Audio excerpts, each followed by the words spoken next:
ELT program is not a pure academic or classroom learning program. The ELT program is structured with 3 integrated pillars in mind. The first pillar is classroom learning. The second pillar is action learning via Business Growth Plan, BGP. Participants will, with the close guidance of their business coaches, work on their BGP.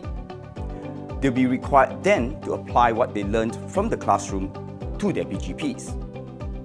The third pillar is the overseas immersion, where ELT participants will be able to gain first-hand experience on what regional companies have to offer in terms of good business practices in their respective markets. The ultimate objective is to ensure ELT participants make good progress in their transformation and expansion plans. I must say that across all ELT programs, the objectives are aligned with respect to helping promising SMEs transform and scale their businesses. That being said, each ELT program can differ in terms of how these outcomes can be brought about. The SMU ELT program is unique in many ways. For brevity, I'd like to highlight only 3 of them. Firstly, we have a leading regional bank, UOB, as our strategic partner in the program. Their deep roots in the SME sector and extensive regional network will add significant value to our program.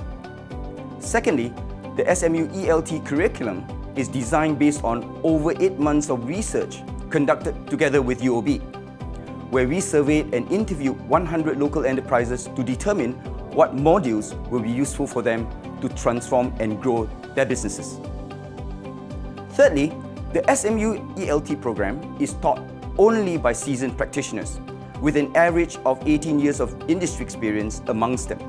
As such, our trainers not only have deep understanding of the subject matter, but also the SME context, because the local SME issues are unique.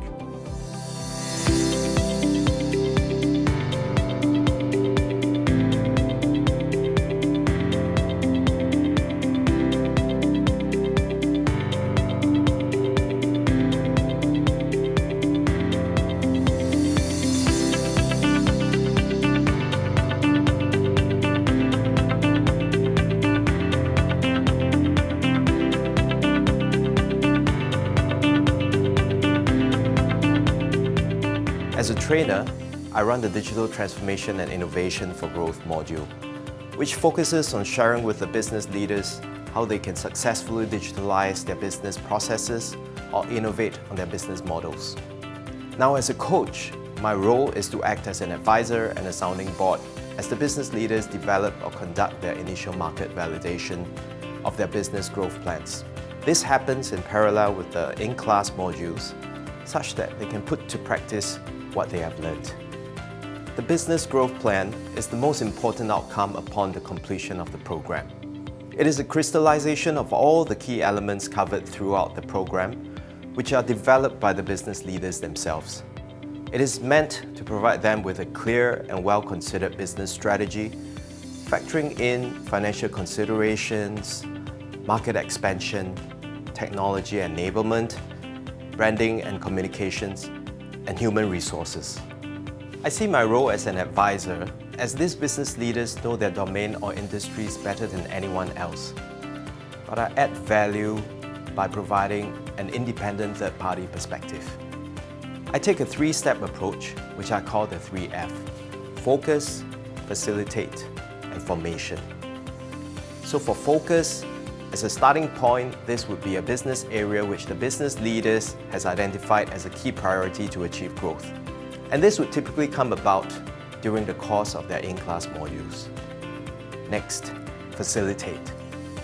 What I often do is ask them very pointed questions to help them fine-tune their idea or plan, or to challenge some of their assumptions.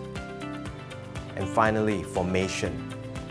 By this stage, the business leaders should have a clear vision on where they need to head. And this is when I start working with them to build out the details of their growth plan, including work streams, resources, partnerships, financial projections, amongst other considerations.